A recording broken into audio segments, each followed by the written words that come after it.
Hey guys, welcome to UPSC सेवा. So today we will cover environment and ecology. ठीक है, ये आपकी कंप्लीट वीडियो रहेगी एनवायरनमेंट से रिलेटेड एंड इकोलॉजी से रिलेटेड. ठीक है, जितनी भी टॉपिक्स हमारी इस साल करंट अफेयर में रही है और इम्पॉर्टेंट वो सारे टॉपिक्स मैंने कवर कराए हैं. ठीक है, अपार्ट फ्रॉम दिस अगर आपको इसका नोट चाहिए तो आप मेरे टेलीग्राम चैनल पे जा सकते हैं, वहाँ पे आपको सारे नोट्स अवेलेबल हैं. ठीक है, सो इन सबसे पहले हम एनवायरनमेंट की कुछ चीज़ें पढ़ लेते हैं, देन हम इकोलॉजी पे आएंगे. ठीक है, सो सबसे पहला है हमारा इस साल न्यूज़ में IUCN. ठीक है, IUCN के बारे में तो आपने सबने सुना होगा. ठीक है, इसके बारे में सबसे पहले क्या याद रखना है कि ये हमारा पार्ट नहीं है, UN का पार्ट नहीं है. ठीक है, नॉट पार्ट ऑफ UN. ठीक है, ये UN का पार्ट भी नहीं है और ये हमारा इंटर गवर्नमेंटल भी नहीं है, इंटर गवर्नमेंटल भी नहीं है. ठीक है, ये दो चीज़ें आपको याद रखनी है. अगर यूपीएससी पूछ ले कि IUCN के UN का पार्ट है तो आपको सीधे सीधे याद रखना है कि IUCN UN का पार्ट नहीं है. ठीक है, दूसरी चीज़ अगर हम पूछें कि इसका हेड क्वार्टर कहाँ पे है तो UN का हेड क्वार्टर है स्विट्ज़रलैंड में. ओके, नेक्स्ट चीज़ क्या याद रखनी है कि 2025 में इसका जो मीटिंग हुआ था वो कहाँ पे हुआ था, तो मीटिंग अबू धाबी में हुआ है. ठीक है, UAE. ये हुआ हमारा IUCN के बारे में. ठीक है, इस साल हमने कुछ एडॉप्टेशन किया होगा, तो इस बार हमने क्या एडॉप्शन किया है वो देख लेते हैं. सबसे पहला है कि unite for nature on path to 2045. ठीक है, तो सबसे पहला है हमारा unite for nature on path to 2045. Next, ये सबसे पहला मीटिंग था, it is the first time fossil fuel, जहाँ ये सबसे पहला मीटिंग था जहाँ पे जिक्र हुआ था. ठीक है, जिक्र हुआ था ओके, ये सबसे पहला ऐसा मीटिंग है जहाँ पे जिक्र हुआ था किसका, फॉसिल फ्यूल का. ठीक है, नेक्स्ट चीज़ है ये first ever world summit of indigenous people and nature. बस यहाँ पे आपको याद रखना कि इंडिया का रोड मैप क्या है कि हम पब्लिश करेंगे national red data book for both flora and fauna by 2030. तो इंडिया का क्या इनपुट आउटपुट आया है, इंडिया पब्लिश करेगी national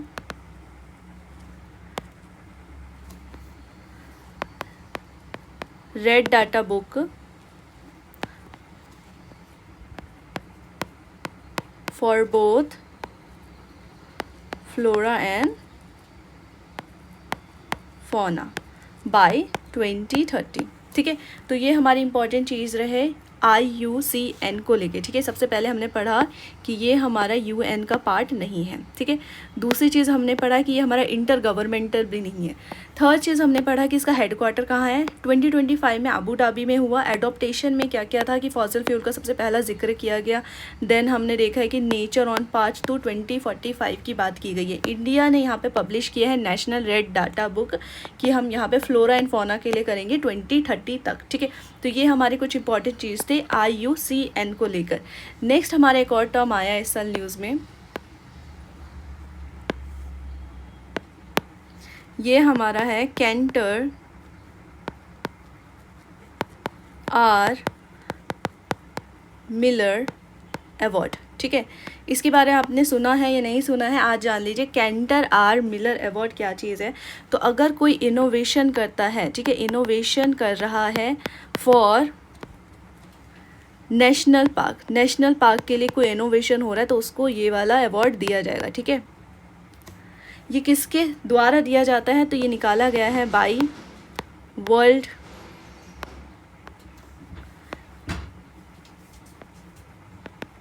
commission on protected areas. ठीक है, तो ये हमारा है कैंटर आर मिलर अवार्ड, जो कि अगर आप इनोवेशन कर रहे हैं कोई सा नेशनल पार्क से रिलेटेड तो ये अवार्ड दिया जाएगा. किसके द्वारा निकाला गया है, तो world commission on protected areas के द्वारा निकाला गया है. ठीक है, यहीं पे हम नेक्स्ट बात कर लेते हैं. IUCN ने रिलीज़ किया है अपना सबसे पहला green status for lion. Okay, तो नेक्स्ट हमारा इम्पॉर्टेंट टर्म है कि IUCN ने रिलीज़ किया है फर्स्ट ग्रीन स्टेटस लायन, वो है हमारा पैंथेरा लियो। ठीक है, किसके लिए किया है? पैंथर लियो के लिए किया है। ये कहाँ पे किया है? तो ये सिर्फ ओनली इन गुजरात। ठीक है, सिर्फ गुजरात वाली साइड जगह पे किया है। गुजरात में भी कौन सा जगह? तो वो है हमारा कामलेश्वर डैम। ठीक है, नेक्स्ट हम देख लेते हैं, जब यहाँ पे लायन की बात आ ही गई है तो एक बार अफ्रीकन एंड एशियन लायन का डिफरेंस जान लेते हैं। यहाँ पे है Asiatic lion and other side है आपका अफ्रीकन लायन। ठीक है, दोनों में क्या डिफरेंस है? एक छोटा सा मेजर डिफरेंस जान लेते हैं। जो हमारा एशियाटिक लायन होगा ना, वो यूजुअली हमारा स्मॉलर होगा एज़ कम्पेयर टू अफ्रीकन, और ये हमारा लार्जर होगा। ठीक है, कौन कौन सी जगह पे पाया जाता है? तो एशियाटिक लायन आपने देखा गिर नेशनल पार्क हो गया, गिर नेशनल पार्क। एंड यहीं पे हम अफ्रीकन की बात करें तो जो हमारा सब सहारा वाला एरिया है सवाना में, सब सहारा जो कि हमारा है सवाना में। ठीक है, ये वाली जगह पे पाई जाती है। बस एशियाटिक लायन के बारे में इतना जान लीजिएगा कि ये हमारा स्मॉलर होता है और ये हमारा लार्जर होता है। ठीक है, नेक्स्ट एक और चीज़ हमारे लिए इम्पॉर्टेंट है, वो है India first high altitude cold desert. Okay,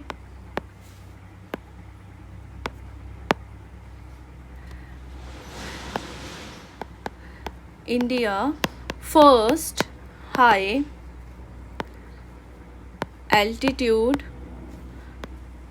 cold desert. Cold desert कहाँ पे है? हिमाचल प्रदेश में। ठीक है, यहीं पे ये कहाँ से कहाँ तक टच हो रहा है? तो ये लद्दाख से लेके किन्नौर हिमाचल तक, किन्नौर हिमाचल तक टच कर रहा है। ठीक है, किन्नौर। और यहाँ पे कौन सा जानवर पाया जाता है? वो है हमारा स्नो लेपर्ड। ठीक है, और स्नो लेपर्ड के बारे में मैंने ऑलरेडी पढ़ा रखा है कि हमारा वल्नरेबल है। क्या है ये? आप एनवायरनमेंट वाले जो स्पीसीज़ वाला वीडियो है उसमें आप जाके देख सकते हैं। नेक्स्ट बात करते हैं हम रियो अर्थ समिट के बारे में। ओके, सो 1992 में रियो अर्थ समिट आया, जिसको हम एजेंडा 21 के नाम से भी जानते हैं। ठीक है, इन्होंने 3 चीज़ों पे बेसिकली बात की थी। सबसे पहला था UNFCCC जो कि क्लाइमेट से रिलेटेड है। नेक्स्ट है CBD जो कि हमारा बायोडाइवर्सिटी से रिलेटेड है। एंड नेक्स्ट हमारे UNCCD। ठीक है, तो ये 3 चीज़ों पे बात की गई थी। अब UNFCCC हमारे लिए इम्पॉर्टेंट हो जाता है। क्यों? क्योंकि यहाँ पे हमारे कॉप समिट्स होते हैं। तो सबसे पहला COP1 हुआ था बर्लिन में। ठीक है, क्लाइमेट के लिए की बात हुई थी बर्लिन में। तीसरा COP समिट हुआ था हमारा क्योटो। देन हमारा COP21 हुआ था पेरिस में। एंड यहीं पे हमारा इस साल का COP30 हुआ है ब्राज़ील में। ठीक है, तो ये हमारे लिए कुछ इंपॉर्टेंट पॉइंट है UNFCCC को लेके। अब CBD क्या है? CBD क्या है? यहाँ पे आप देखेंगे कार्टिजिन को लेके बात हो। जैसे हमने BT जो हमने साइंस एंड टेक वाला था उसमें हमने BT कॉटन के बारे में पढ़ा। ठीक है, दूसरा यहाँ पे हुआ था नगोआ प्रोटोकॉल। फिर तीसरी हुई थी यहाँ पे कुनिंग मॉन्ट्रियल। ठीक है, ये हमारे कुछ मेजर चीज़ें हैं जो कि रियो अर्थ समिट से लेके है। 3 चीज़ों के बारे में यहाँ पे बात हुआ। एक है UNFCCC जो हमारे क्लाइमेट से रिलेटेड, एंड CBD जो हमारा बायोडाइवर्सिटी रिलेटेड है, एंड देन UNCCD। ठीक है, तो ये हमारे कुछ हो गए मेजर रियो अर्थ समिट से रिलेटेड। नेक्स्ट हमारे लिए इम्पॉर्टेंट हो जाता है बायोलॉजिकल डाइवर्सिटी। ठीक है, बायोलॉजिकल डाइवर्सिटी रेगुलेशन एक्ट जो कि हमारा आया है 2025 में। ठीक है, तो इसके बारे में पढ़ना इंपॉर्टेंट है।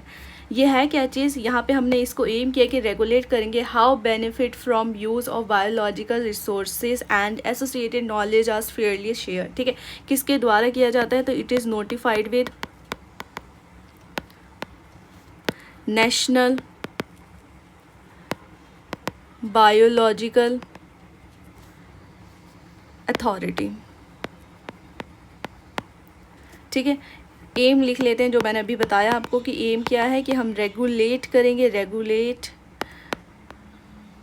हाउ बेनिफिट फ्रॉम, किससे होगा, use of biological resources and associated knowledge are fairly shared। Okay, तो ये था हमारा कुछ important related to biological diversity regulation 2025।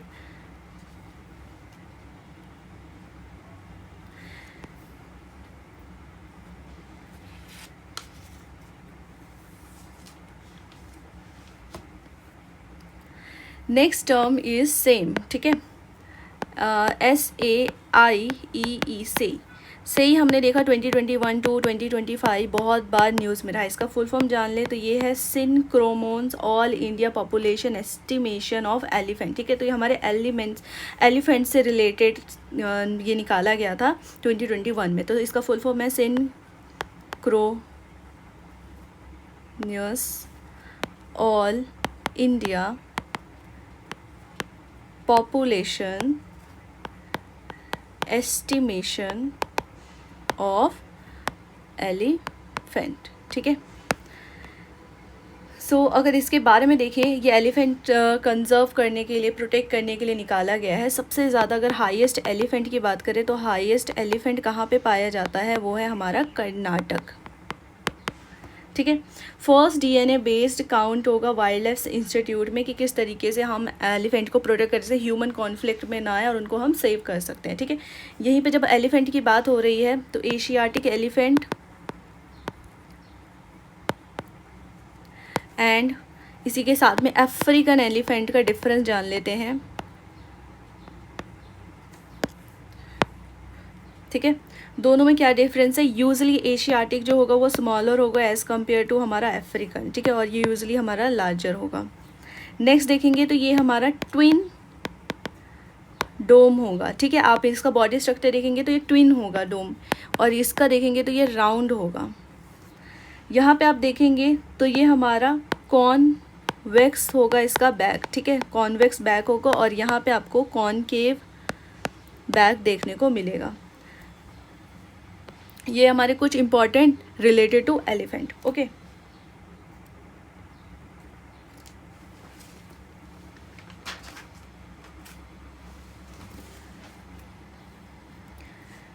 Next हमारा कॉप से रिलेटेड एक और चीज़ है, जैसे कि रामसर साइट, ठीक है। हमारा 15th corp of Ramsar convention कहाँ पे हुआ है, तो ये हमारा विक्टोरिया फॉल यानी जिम्बाब्वे में हुआ है, ठीक है।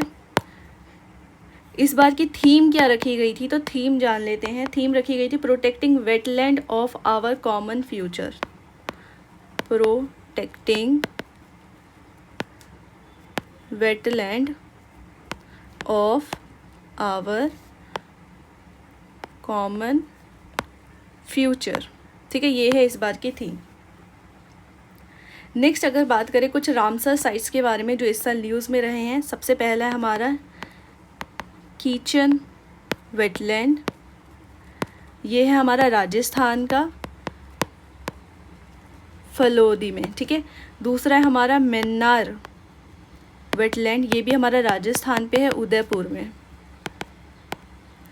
नेक्स्ट है हमारा सिली श्रेह लेक, ये भी हमारा राजस्थान में है, अलवर में। नेक्स्ट है हमारा गोकुल रिजर्वियर, ये हमारा है बक्सर यानी बिहार में, ठीक है। इसके बाद अगर आप देखेंगे उदयपुर लेक लोगों को लगेगा कि राजस्थान में, लेकिन उदयपुर लेक अक्सर हमारा बिहार के चंपासरी साइड में है, ठीक है।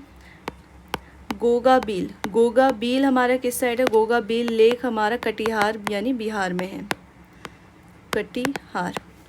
नेक्स्ट है हमारा कोपड़ा जलाशय, कोपड़ा जलाशय हमारा है बिलासपुर छत्तीसगढ़ में, ठीक है, बिलासपुर। तो ये हमारे कुछ मेजर रामसर साइट्स है जो इस साल हमारे न्यूज़ में रहे हैं, ठीक है। इसके बाद जो एक चीज़ न्यूज़ में रहा है, आपने कोरल के बारे में तो बहुत सुना होगा। इसके ब्लीचिंग को रोकने के लिए, कोरल ब्लीचिंग को रोकने के लिए हमने बायो रॉक टेक्नोलॉजी यूज़ किया है, ठीक है। बेसिकली बायो रॉक टेक्नोलॉजी होता क्या है ये जान लेते हैं। बायो रॉक टेक्नोलॉजी है कि आप इलेक्ट्रिसिटी को प्रोड्यूस कर रहे हो वाटर में, ताकि वहाँ पे कैल्शियम एंड कार्बोनेट कम हो, ठीक है, टू स्प्रेड आउट, मतलब कैल्शियम एंड कार्बोनेट जनरेट हो ताकि वो फिर से कोरल रीफ बने, ठीक है। तो इसका डेफिनेशन लिख लेते हैं। Electricity produce in water to spread out calcium and carbonate for rebuild coral reef, ठीक है। So bio rock technology basically क्या है, electricity produce in water to spread out calcium carbonate for rebuild coral reef, ठीक है। तो ये हमारा important term coral reef से रिलेटेड। नेक्स्ट हमने एक और टर्म पढ़ा था, अगले साल भी आया है न्यूज़ में, सैम, ठीक है। सैम क्या है, बेसिकली हम मैनग्रोव्स को प्रोटेक्ट करने के लिए निकाले। मैनग्रोव्स होते हैं जो कि सुंदरबन साइड आपको देखने को मिलता है, ठीक है। इसका बेसिकली टेम्परेचर जान लेते हैं तो 26 डिग्री टू 35 डिग्री सेल्सियस होता है। और मैनग्रोव्स को किडनी ऑफ नेचर भी कहा जाता है, ठीक है, किडनी ऑफ नेचर। अब कमेंट सेशन में बताइए कि सबसे ज़्यादा मैनग्रोव्स कहाँ पे पाए जाते हैं, ठीक है। लार्जेस्ट मैनग्रोव्स कौन सा है, कौन से स्टेट का है, ठीक है। नेक्स्ट हमारे लिए एक इम्पॉर्टेंट टर्म है जो मशरूम से रिलेटेड है।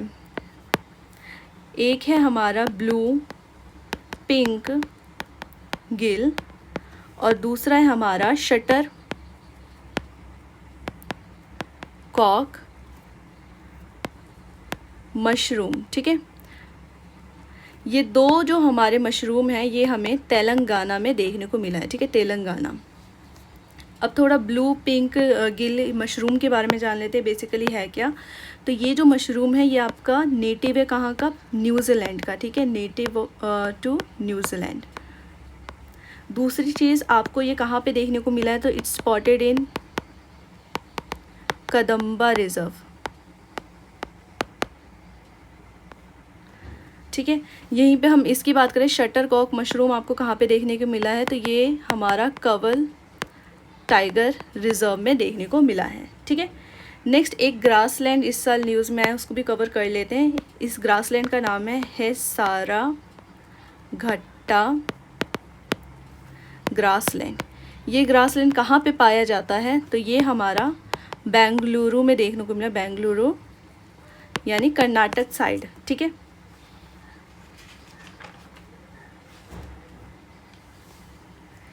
नेक्स्ट बात करते हैं नेशनल ग्रीन ट्रिब्यूनल को लेके, ठीक है, नेशनल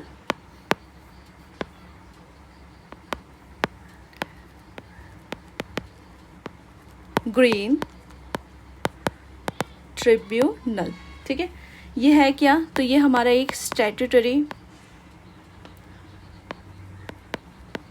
एंड स्पेशलाइज्ड बॉडी है।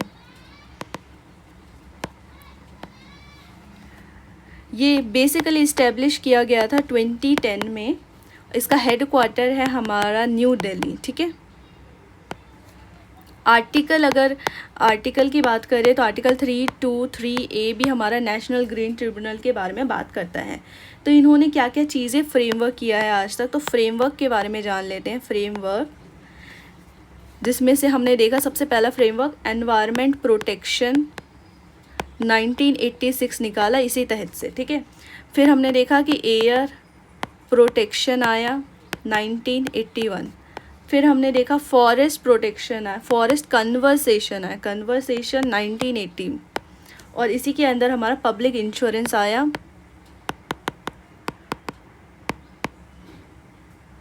1991, ठीक है। नेक्स्ट और क्या क्या चीज़ें आई हैं, तो इसमें आप बायोडाइवर्सिटी देखेंगे जो कि 2001 में आया। बायोडाइवर्सिटी 2002 में आया, यस 2002 में आया।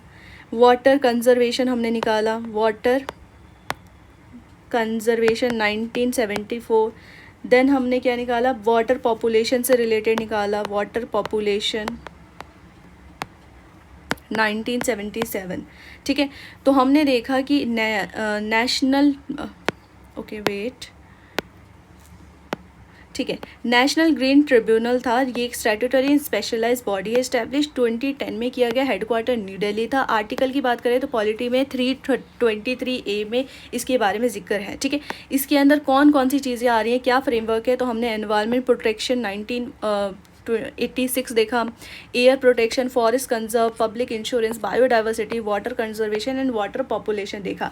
अब बात कर लेते कि इसमें क्या चीज़ नहीं आता है। तो बेसिकली जो नहीं आता है वो है हमारा फॉरेस्ट एक्ट और वाइल्ड लाइफ कंजर्वेशन। ठीक है, ये दो चीज़ें हैं जो इसमें नहीं आ रही है। ठीक है, और एग्जामिनर यही चीज़ दे के पूछ लेगा क्या ये दो चीज़ें भी आती है। तो आपने जब देखा कि नेशनल ग्रीन है तो मैक्सिमम लोगों को लगेगा कि फॉरेस्ट एक्ट और वाइल्ड लाइफ कंजर्वेशन भी इसके अंडर है। ठीक है, तो ऐसा नहीं है, ये चीज़ याद रखिएगा।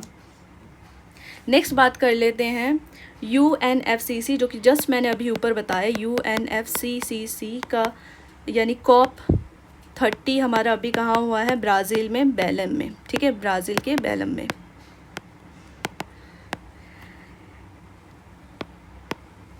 इस साल हमने क्या नोटेट किया है कि इसको हम फ्रेम करेंगे as a implementation cop of truth. ठीक है, इसमें दिखाया गया है कि it's rooted in spirit of म्यूट्राओ, यानी एक्सक्लूसिव और बैलेंस करेंगे। और यहाँ पे बेलन एमिशन, यहाँ पे बस याद रखिए कि बेलन एमिशन को लेके हमने बात किया है कि हम उसको कितना कर देंगे, 1.5 सेल्सियस। ठीक है, बस इतना याद रखिए। इससे रिलेटेड आपने पिछले कुछ सालों में देखा होगा, यहाँ पे फिर से PM जी ने बात किया है, PM मोदी जी ने पंचमित्रा यानी COP जो 26 में बात हुआ था उसी के बारे में हम रिलेट करते हुए फिर से पढ़ेंगे। तो PM का जो पंचमित्र है जो COP 26 में हुआ था वो क्या क्या था। सबसे पहला था कि नॉन फॉसिल जो है उसको हम 500 GW बाय 2030 तक पहुंचाएंगे। ठीक है, दूसरी चीज़ क्या थी कि 50% एनर्जी जो होगा वो रिन्यूएबल होगा बाय 2030। सो 50% एनर्जी रिन्यूएबल बाय 2030। थर्ड चीज़ क्या था कि हम रिड्यूस करेंगे 1 million carbon emission by 2030। So third one is reduce 1 billion carbon emission by 2030. Fourth one is reduce carbon intensity below 45%. So यहाँ पे हम reduce करने वाले हैं again carbon intensity below 45% by 2030. Okay, and next fifth one is India achieve net zero by 27. So India net zero कब तक achieve करने वाला है, by 2070। ठीक है, तो ये PM के कुछ पंच अमित्र थे जो कि हमारे लिए बहुत इंपॉर्टेंट हो जाते हैं एग्जाम से रिलेट करते हुए। ठीक है, तो COP 26 में आया था, जस्ट ये याद रखिए। नेक्स्ट हमारा है मॉन्ट्रियल प्रोटोकॉल। मॉन्ट्रियल प्रोटोकॉल के बारे में आपने पहले भी सुना होगा, मॉन्ट्रियल प्रोटोकॉल। ठीक है, बेसिकली ये है किस चीज़ के लिए, तो ओजोन के लिए ये हमने निकाला था। इसकी अगर बात करें तो 37th मीटिंग हुआ है अभी, यानी 37th मीटिंग हुआ है। ठीक है, इस बार क्या बात हुआ है, तो इस बार हमने कौन से केमिकल को लेके बात किया है, वो है हमारा HFCS यानी हाइड्रोफ्लोरो कार्बन। ठीक है, इसको लेके बात हुआ है, जस्ट इतना याद रखिए। नेक्स्ट है हमारा ग्लेशियर प्रिजर्वेशन को लेके अगर बात करें तो नेपाल का जो याला यानी नेपाल का जो याला ग्लेशियर था उसे डेड घोषित कर दिया गया है।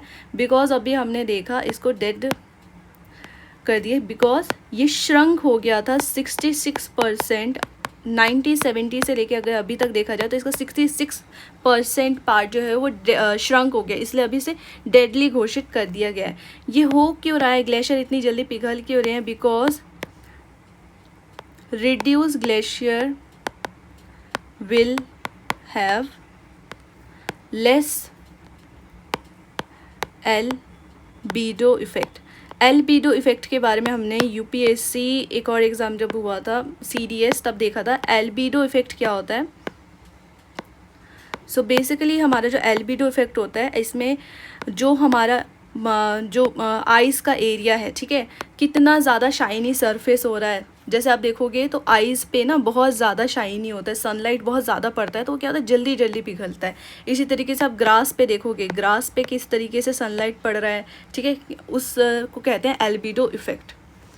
नेक्स्ट बात करते हैं मेत्री सेकंड। मेत्री सेकंड क्या है? तो मेत्री सेकंड हमारा है न्यू रिसर्च स्टेशन है इन ईस्टर्न एंटार्क्टिका, ठीक है। तो ये हमारा न्यू रिसर्च स्टेशन बन चुका है कहाँ पे? इन एंटार्क्टिका।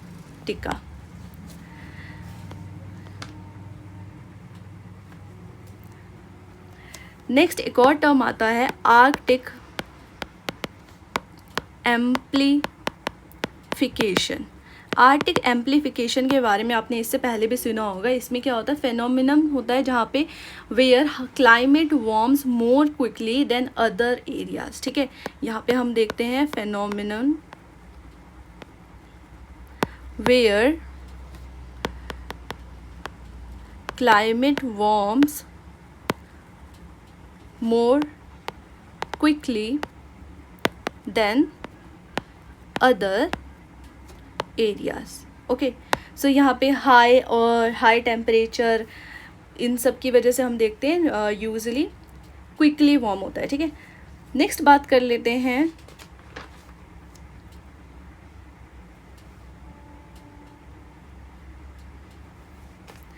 नेक्स्ट एक इम्पॉर्टेंट चीज़ यहाँ पे लिखी गई है कि IIT Bombay develop lotus leaf like solar evaporation for salt water treatment. Okay, तो आईआईटी बॉम्बे ने अभी हाल ही में क्या किया है? डेवलप किया है lotus leaf like structure, lotus leaf like structure of solar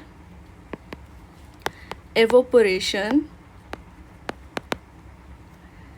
for salt water treatment. किसके थ्रू किया है? तो थ्रू हाइड्रोफोबिक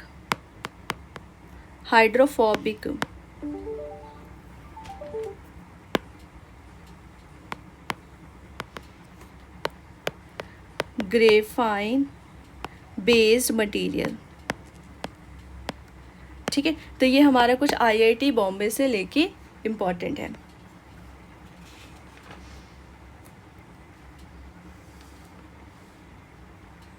नेक्स्ट एक और टर्म अभी न्यूज़ में रहा है, वो है हमारा ताज ट्रेपीजियम जोन। ताज ट्रेपीजियम जोन, ठीक है, जिसे हम TTZ नाम से भी जानते हैं। ये बेसिकली है क्या कि जो भी हमारी ग्रास इंडस्ट्री से क्या हो रहा है, ताज के जो भी स्ट्रक्चर है उस पर इफ़ेक्ट पड़ रहा है, ठीक है। तो उसके लिए हमने ये ताज ट्रेपीजियम जोन निकाला है। नेक्स्ट है हमारा एक और टर्म यहाँ पे एग्री फोटो वोल्टेक सोलर फार्मिंग, ठीक है। इसमें क्या हो रहा है कि आप एग्रीकल्चर भी करो, यानी आप एग्रीकल्चर करो और इसी के साथ सोलर पैनल भी लगाओ, ठीक है, प्लस सोलर पैनल भी लगाओ। तो दो चीज़ आपकी बेनिफिट होगी, आपका एग्रीकल्चर भी होगा और साथ ही साथ सोलर पैनल भी लग जाएगा।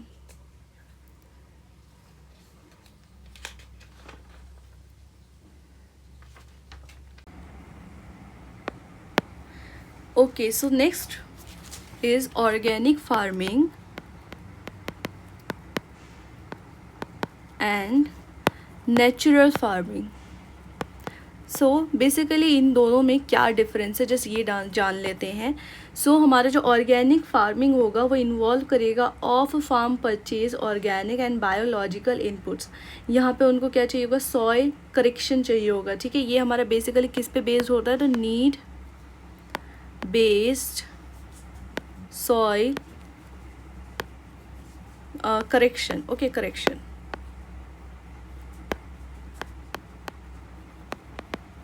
ये हमारा ज़्यादा ही एक्सपेंसिव होगा, more expensive. And basically we will talk about natural farming. So यहाँ पे हम देखेंगे नो एक्सटर्नल इनपुट, यहाँ पे हमें बाहर से कुछ नहीं लगाना पड़ेगा।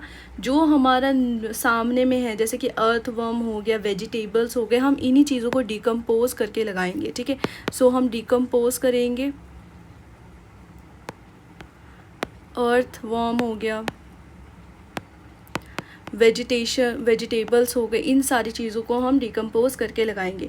यूज़ करेंगे हम कॉम्पोस्ट वर्मिक, जो हमारा जो वर्मी होता है, कंपोस्ट होता है, इसको अलाउ नहीं करेंगे, ठीक है। यहीं पे लो कॉस्ट कंपोनेंट की बात करें तो हमारे पास लो कॉस्ट कंपोनेंट कौन से, low cost component, low cost component में आते हैं हमारे बीज मित्र। बीज मित्र मतलब जो हमारे काउ डंक होते हैं, हम काउ डंक्स यूज़ कर सकते हैं for the farming. Next is जीवामित्र, जीवामृत, जो हमारे माइक्रो ऑर्गेनिक्स होते हैं वो उनको हम यूज़ कर सकते हैं।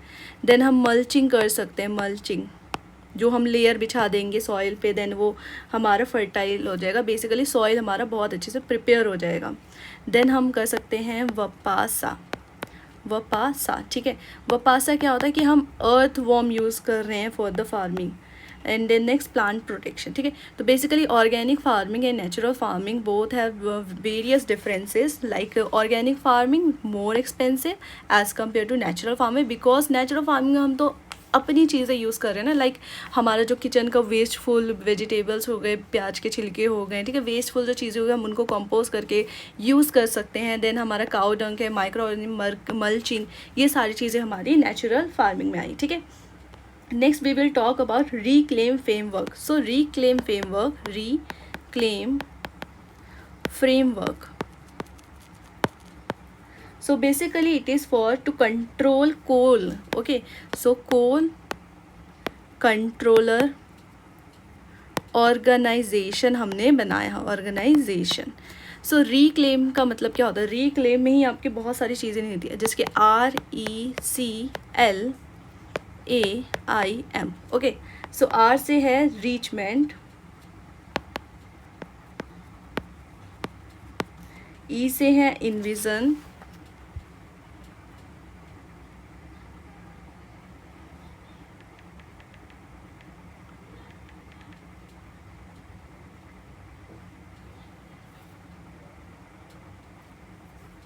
Okay.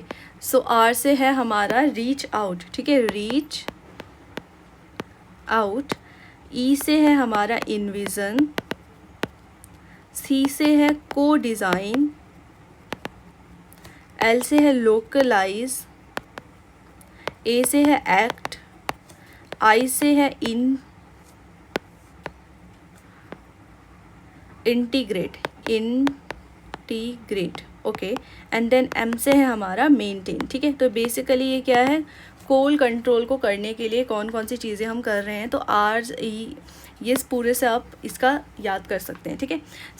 Then Ghaziabad first certified green municipal bond, ये छोटा सा एक टर्म जस्ट याद रखिएगा कि Ghaziabad become first certified green municipal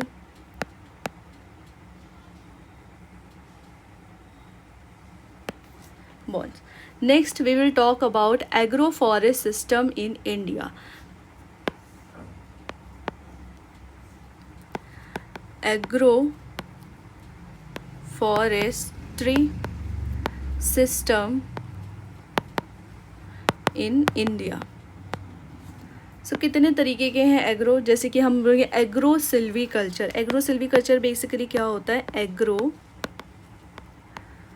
agree okay, agri silvi culture.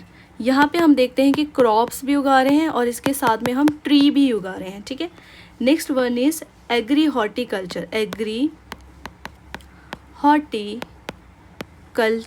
यहाँ पे क्या होता है कि आप फ्रूट्स उगा रहे हो और इसी के साथ आप क्रॉप्स भी उगा रहे हो, ठीक है। नेक्स्ट है हमारा एग्री सिल्वी हॉर्टिकल्चर। यहाँ पे आप ट्री क्रॉप फ्रूट तीनों चीज़ें उगा रहे हो, ठीक है, tree crop fruit. Next horti olericulture. ये क्या होता है, तो यहाँ पे आप क्या कर रहे हैं, फ्रूट और वेजिटेबल्स उगा रहे हैं, ठीक है, फ्रूट्स भी उगा रहे हैं और वेजिटेबल्स भी उगा रहे हैं।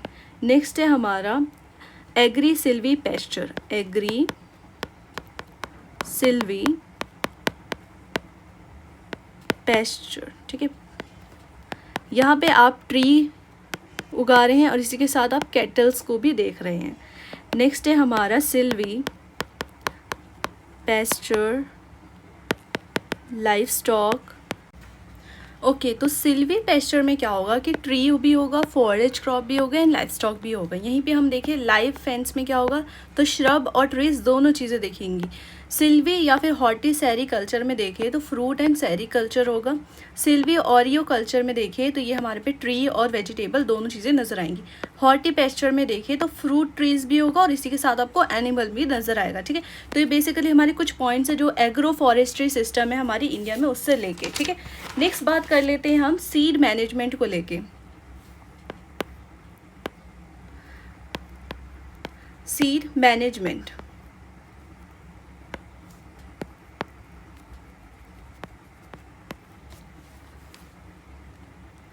यहाँ पे देखें तो पहले वाला एक्ट था हमारा सीड को लेके, जिसका नाम था सीड एक्ट 1966।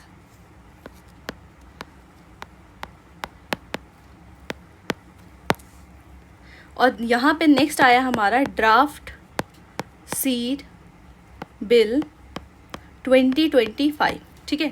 तो ये हमारे मेजरली सीड इसलिए इससे हमारा इंपॉर्टेंट हो रहा है बिकॉज हमने 1966 वाले को है उसको रिप्लेस करते हुए जो हमने न्यू लाया है वो अभी ड्राफ्ट सीड बिल है 2025, ठीक है। पहले के समय में क्या होता था,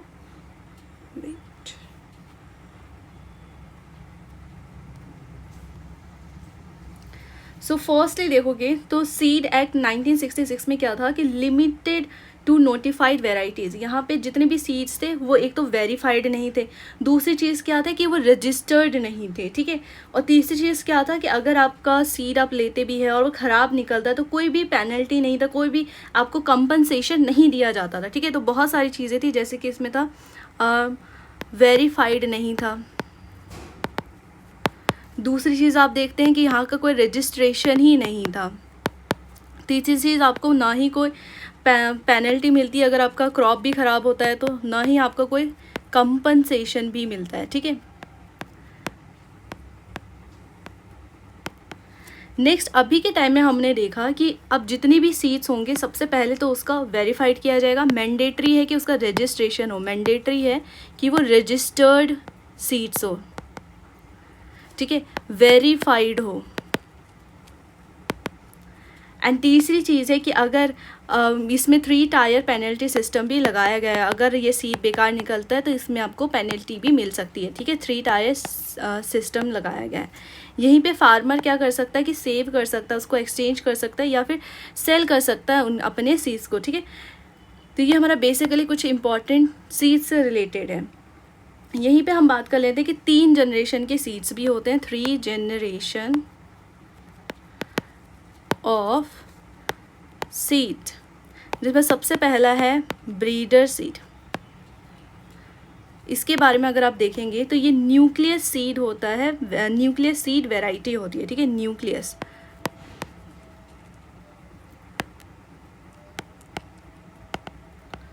दूसरा देखेंगे तो ये होता है हमारा फाउंडेशन सीड। ये हमारे प्रोपोजेंसी होता है ब्रीडर सीड का, प्रोजेंसी ऑफ ब्रीडर सीड। यहीं पे हमारा थर्ड होता है सर्टिफाइड सीड, और ये हमारा प्रोजेंसी होता है फाउंडेशन सीड का, प्रोजेंसी ऑफ फाउंडेशन सीड। ठीक है, तो बेसिकली ये हमारे कुछ सीड्स से लेके इम्पॉर्टेंट चीज़ें हैं।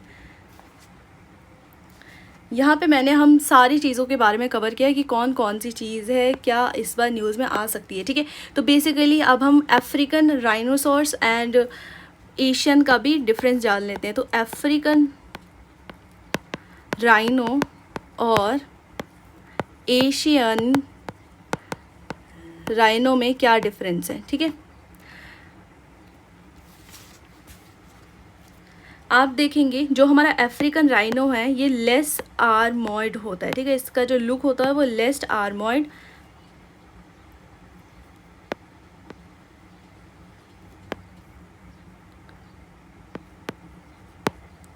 लुक। यहाँ पे हम देखेंगे जो एशियन वाला होता है ये मोर आर्मॉन्ड होता है। यहीं पे जो अफ्रीका है वो मोर एग्रेसिव होता है, ये राइनोसॉर्स मोर एग्रेसिव, एंड ये हमारा लेस होता है। यहाँ पे हम देखते हैं अफ्रीका में 2 हॉर्न राइनोसॉर पाए जाते हैं, और इंडिया में हम देखें तो 1 हॉर्न राइनोसॉर्स पाए जाते हैं। और यहीं पर अगर 2 हॉर्न की बात करें तो ये हमारा सुमात्रा साइड वाली जगह पे पाया जाता है। ठीक है, अफ्रीकन वाले जो होते हैं वो पुअर होते हैं स्विमिंग में, और जो इंडिया वाले होते हैं वो गुड होते हैं स्विमिंग में। ठीक है,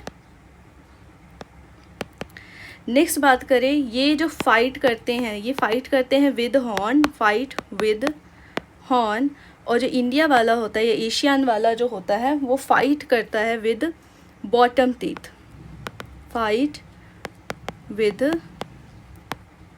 बॉटम टीथ। ठीक है, ये हमारे कुछ डिफरेंसेस हो गए Africa rhino and Asian rhino से रिलेटेड।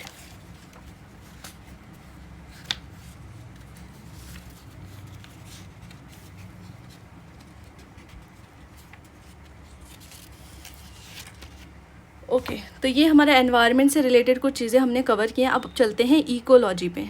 ठीक है, इकोलॉजी पे हम इम्पॉर्टेंट टर्म्स देखेंगे क्या क्या चीज़ें हैं।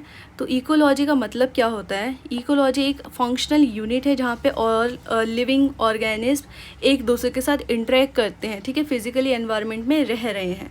स्ट्रक्चर की बात करें तो इसके 2 मेजर कंपोनेंट है, एक है अबायोटिक और दूसरा है बायोटिक। ठीक है, अबायोटिक हमारी नॉन लिविंग थिंग हो गई, जैसे sunlight, temperature, water, soil, mineral, air. Abiotic में हमारे 3 पार्ट हैं, एक है प्रोड्यूसर जो कि ऑटोट्रॉप्स है, ऑटोट्रॉप्स जो अपना खाना खुद बना रहे हैं। ठीक है, ग्रीन प्लांट्स, एल्गी। एक है कंज्यूमर, ये है हेट्रोट्रॉप्स जो खाना बना के ले रहे हैं। ठीक है, ऑटोट्रॉप्स होते हैं जो अपना खाना खुद बना रहे हैं, और कंज्यूमर यानी हेट्रोट्रॉप्स होते हैं जो एक दूसरे पे डिपेंड है। ठीक है, यानी कि जैसे डियर, टाइगर, ह्यूमंस। डियर क्या होता है, हर्बीवोर्स, ग्रास पे डिपेंड है। टाइगर कार्निवोर्स, और ह्यूमंस हमारे ओनिवोर्स। ठीक है, डिकम्पोजर्स कौन होते हैं, डिकम्पोजर्स होता है जो कि ब्रेक डाउन होता है डेड मेटल्स, जैसे हम देखते हैं फंगी, बैक्टीरिया। ठीक है, ये डिकम्पोजर्स है। फंक्शन क्या है इकोसिस्टम का, productivity, rate of biomass generation, यानी प्राइमरी प्रोडक्टिविटी क्या है प्लांट, लेकिन सेकेंडरी क्या है जो ले रहे हैं उसे कंज्यूमर। डिकम्पोजिशन के बारे में देखा कि किस तरीके से कोई भी ऑर्गेनिक चीज़ डिकम्पोज होता है। ठीक है, डेड होता जाता है। एनर्जी फ्लो की बात करें तो सिंपल है, sun, then plant, then herbivore, then carnivores. ठीक है, जो फ्लो होता है वो हमारा यूनी डायरेक्शनल होता है। ठीक है, 10% लॉ। न्यूट्रिएंट साइक्लिंग की बात करें तो ये मूवमेंट है न्यूट्रिएंट का, कहाँ पे, बायोटिक एंड अबायोटिक में। ठीक है, किस तरीके से न्यूट्रिएंट्स का मूवमेंट हो रहा है, चाहे आप कार्बन साइकिल देख लो या फिर नाइट्रोजन साइकिल देख लो। नेक्स्ट बात करते हैं हम फूड चेन के बारे में, किस तरीके से फूड चेन है, फूड वेब क्या है, ट्रॉफिक लेवल क्या है। तो फूड चेन तो सबने बचपन से पढ़ा है कि किस तरीके से फूड चेन चला आ रहा है। ठीक है, 2 टाइप के होते हैं, एक होता है ग्रेजिंग फूड चेन, एक होता है डेंट्रेस फूड चेन। ग्रेजिंग जो कि ग्रीन प्लांट से स्टार्ट हो रहा है, एंड डेंट्रेस जो कि हमारे डेड ऑर्गेनिक मटेरियल से स्टार्ट हो रहा है। अब यूपीएससी इसमें क्या ट्रैप करेगा कि detritic chain is often more important in forest. ठीक है, नेक्स्ट फूड वेब की बात करें तो फूड वेब में क्या होता है कि सारी चीज़ें इंटरकनेक्टेड होती है, ठीक है। जो जैसे मान लो यहाँ पे आप देख रहे हैं, पहले क्या था कि चेन बन रहा था, लेकिन यहाँ पे इंटरकनेक्ट है, ठीक है, कोई भी किसी को भी खा रहा है। ट्रॉफिक लेवल यानी each feeding level is a food chain, जैसे कि अब प्रोड्यूसर में फर्स्ट ट्रॉपिक में herbivore, then carni and then top carni, इस तरीके से लेवल अप हो रखा है।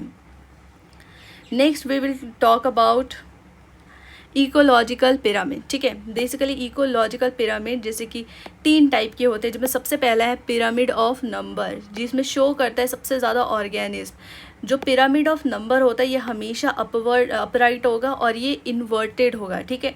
एग्जाम्पल के तौर पे जैसे कि 1 ट्री सपोर्ट मैनी बर्ड्स, तो ये हमारा क्या है, इन्वर्टेड है, ठीक है, इन्वर्टेड है।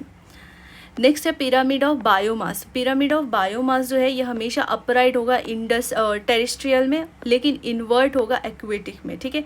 Why inverted in ocean, in ocean में इन्वर्टेड क्यों है, because of phytoplankton reproduce rapidly despite low biomass, ठीक है। तो इसलिए हम देखते हैं कि पिरामिड ऑफ बायोम्स में क्या होगा, बायोमास में। देन आता है पिरामिड ऑफ एनर्जी, ठीक है, जो कि अक्सर एग्जामिनर पूछ रहा है इसके बारे में। तो एनर्जी में देखना हमेशा ये क्या होगा, अपराइट होगा, because energy decreases at each level, इसलिए ये क्या होगा, अपराइट होगा, ठीक है। इकोटन, इकोनिक और ये बायोम क्या होता है, इकोटन क्या होता है, ट्रांजिशन जोन होता है बिटवीन 2 इकोसिस्टम, जैसे फॉरेस्ट एंड ग्रासलैंड हो गया। इकोनाइक क्या होता है, यह क्या रोल है, क्या फंक्शन है स्पीसीज़ का वहाँ पे, ये बताता है इकोनाइक, ठीक है। नेक्स्ट यहाँ पे आप यूपीएससी किस तरीके से ट्रैप कर सकता है कि हैबिटाट हमारा एड्रेस करता है और नाइक हमारा प्रोफेशन है। तो इस तरीके से नॉर्मली आप ये जानेंगे कि हैबिटाट जो है और जो नाइक है वो एक दूसरे से इक्वल नहीं है। बायोम्स की बात करें, बायोम्स क्या होता है, it is a large ecological region determined by climate और वेजिटेशन से जो हमारा इकोलॉजी चल रहा है। जैसे एग्जाम्पल के लिए tundra, desert, grassland, tropical rain forest, तो इसे कहते हैं biome. Ecological succession gradually change अगर स्पीसीज कंपोज ओवर टाइम, ठीक है। इसमें क्या होगा कि जब आप देखेंगे चेंजेस आने लगेंगे specific time, gradually changes species composition over time. Type अगर देखें प्राइमरी सेसेशन, जैसे start on barren land. Next हम देखेंगे सेकेंडरी में हमारा है फास्टर होगा, forest regeneration of after fire, बहुत टाइम लगेगा उसको आने में। स्टेजेस की बात करते हैं तो वो है nudation, invasion, competition, reaction and climax community की बात करें तो स्टेबल फाइनल कम्युनिटी है। यूपीएससी एंगल किससे पूछेगा कि ये ग्रेटर डाइवर्सिटी है, ग्रेटर बायोम्स है और ग्रेटर स्टेबिलिटी है। की स्टोन स्पीसीज़ क्या होते हैं, की स्टोन स्पीसीज़ वो स्पीसीज़ होता है जिनका अगर उस स्पीसीज़ यानी उस स्पीसीज़ पे अगर कुछ भी इम्पैक्ट हुआ, उसके साथ अगर कुछ हुआ तो लार्ज अमाउंट में वो पूरी इकोलॉजी को हिला के रख देगा, ठीक है। तो ये सेम चीज़ लिखी गई है। नेक्स्ट है हमारा अम्ब्रेला स्पीसीज़ भी सेम थिंग है कि protecting them indirectly protect many species. अगर हम जैसे एक चीज़ को प्रोटेक्ट करेंगे तो इनडायरेक्टली हम बहुत सारी स्पीसीज़, फॉरेस्ट वगैरह को प्रोटेक्ट कर रहे हैं, ठीक है। जैसे हम टाइगर को अगर प्रोटेक्ट कर रहे हैं तो यहीं पे हम फॉरेस्ट वगैरह जगह पे भी चीज़ों को प्रोटेक्ट कर पा रहे हैं, ठीक है। बायो एक्यूमुलेशन क्या होता है कि एक टॉक्सिक सब्सटेंस अगर एक ऑर्गेनिज्म में आए तो वो लंबे समय तक बढ़ता जाएगा, जैसे कि mercury accumulation in fish. Bio magnification क्या होता है कि अगर इनटॉक्सिक होता है वो सारे लेवल पे, यानी एक के लेवल पे नहीं, यहाँ पे तो एक के लेवल पे था, यहाँ पे आपको अक्रॉस ट्रॉफिक लेवल पे इफेक्ट देखने को मिलेगा, जैसे water, plankton, fish and then birds, ठीक है। नेक्स्ट है हमारे लिए इम्पॉर्टेंट स्पीसीज इंटरेक्शन, ठीक है। अगर 2 स्पीसीज इंटरेक्ट कर रहा है तो उनके बीच क्या होगा, अगर म्यूटलिज्म में है तो दोनों पॉजिटिव जाएंगे, कॉमनलिज्म है तो एक पॉजिटिव होगा, दूसरे के साथ कुछ इफेक्ट नहीं होगा। पैरासिटिज्म है तो एक पॉजिटिव जाएगा, दूसरा नेगेटिव जाएगा। प्रीडेशन में एक पॉजिटिव जाएगा और दूसरा नेगेटिव जाएगा। तो आप ये चार्ट जस्ट याद कर लीजिएगा, यहीं पे नीचे इसको ठीक से समझाया गया। जैसे म्यूटलिज्म में है कि दोनों स्पीसीज़ को बेनिफिट होगा, कैसे, जैसे लाइचन है तो एल्गी और फंगस, बीज एंड फ्लावर्स, तो इसमें क्या हो रहा है, दोनों ही स्पीसीज़ को बेनिफिट मिल रहा है। कॉमन इसमें हमने पढ़ा कि एक को बेनिफिट मिलेगा और दूसरा क्या होगा, अनअफेक्टिव होगा, जैसे orchid on tree, cattle grazing, ये सारी चीज़ें। जैसे नेक्स्ट है पैरासिटिस, इसमें क्या होगा, एक का बेनिफिट होगा तो दूसरे को हार्म होगा, जैसे कि ट्रैपवर्म इन ह्यूमंस, एक को अगर बेनिफिट मिल रहा है तो दूसरे को अल्टीमेटली हार्म्ड मिल रहा है, ठीक है, नुकसान हो रहा है। प्रीडेशन में भी सेम थिंग है, predator kills and eat prey, यानी एक इसमें बेनिफिट है दूसरे को हार्म है, जैसे कि टाइगर अगर डियर को खा रहा है तो डियर को हार्म है एंड टाइगर बेनिफिट में है, ठीक है, इस तरीके से। Next we will talk about the important terms related to national bio, इन सारी चीज़ों के बारे में बात कर लेते हैं जो कि हमारा अक्सर एग्जामिनर पूछ रहा है, ठीक है। सो बेसिकली यहाँ पे लिखा गया है इम्पॉर्टेंट प्लांट्स जो कि इस साल हमारे न्यूज़ में रहे हैं। ओके, सो सबसे पहला हम इम्पॉर्टेंट प्लांट है अगरवुड, ठीक है। अगरवुड जिनका अगर हम साइंटिफिक नेम पढ़े तो एक्यूलेरिया मैकेसेंसिस करके इनका नाम है। आसाम गवर्नमेंट ने सबसे पहली बार इसे फर्स्टली लीगली अप्रूव करके कहाँ पे भेजा है, सऊदी अरेबिया में भेजा है, ठीक है। तो इसलिए ये इस बार न्यूज़ में है अगरवुड। अगर यूपीएससी के कॉन्टेक्स्ट में देखिए तो इसका IUCN स्टेटस क्या है, तो ये क्रिटिकली एंडेंजर्ड है, अपेंडिक्स 2 में आता है, ठीक है, साइट में। तो अगरवुड के बारे में जान लीजिएगा कि आसाम ने इसको लीगली एक्सपोर्ट करके भेजा है Saudi Arabia for the approval. Next है ओक, ठीक है। ओक किस साइड पाया जा रहा है, मसूरी साइड पाया जा रहा है, ठीक है।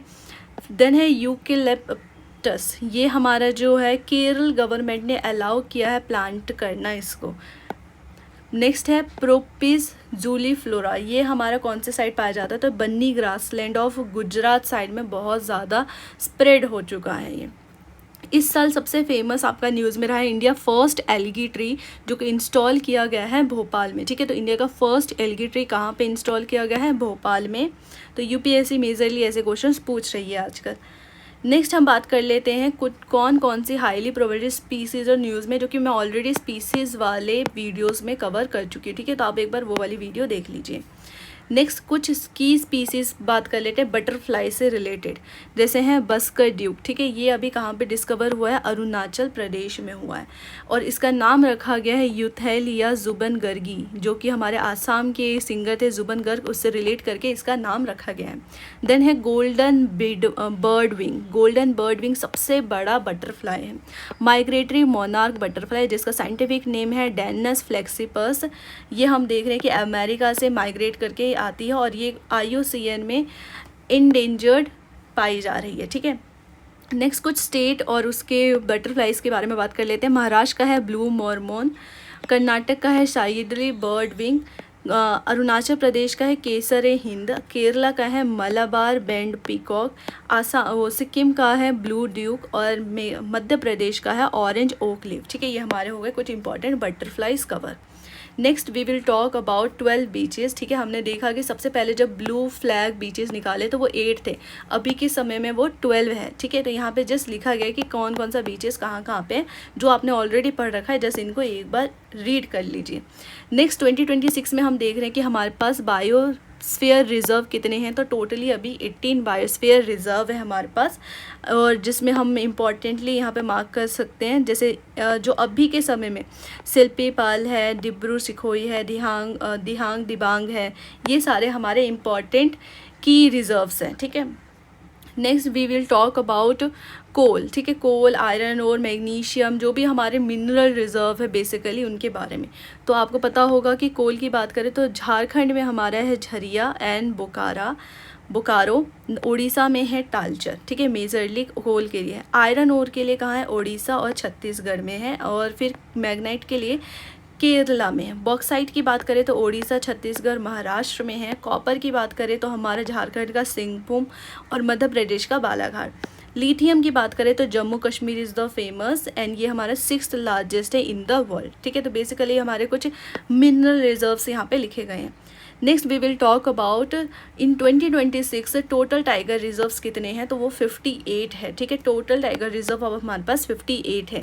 सबसे बड़ा टाइगर रिजर्व है नागार्जुना सागर श्री सेलम, और सबसे हाईएस्ट डेंसिटी भी तो पता है जिम कॉर्बेट उत्तराखंड में पाया जाता है, ठीक है।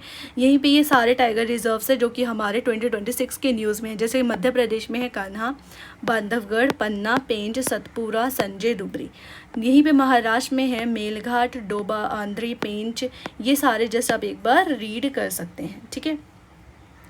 Next we will talk about the national park. ऊपर हमने जस्ट बायोस्फीयर रिजर्व पढ़ा, then India now have 107 national parks, okay, 2026 में। यहीं पे हम देखें जो 2026 में हमारा लेटेस्ट नेशनल पार्क बना है वो है सिमिलीपल, जो कि ओडिशा में पाया जाता है, ठीक है। यहाँ पे जस्ट आप एक बार ये सारे नेशनल पार्क को रीड ऑन कर लीजिए, ठीक है।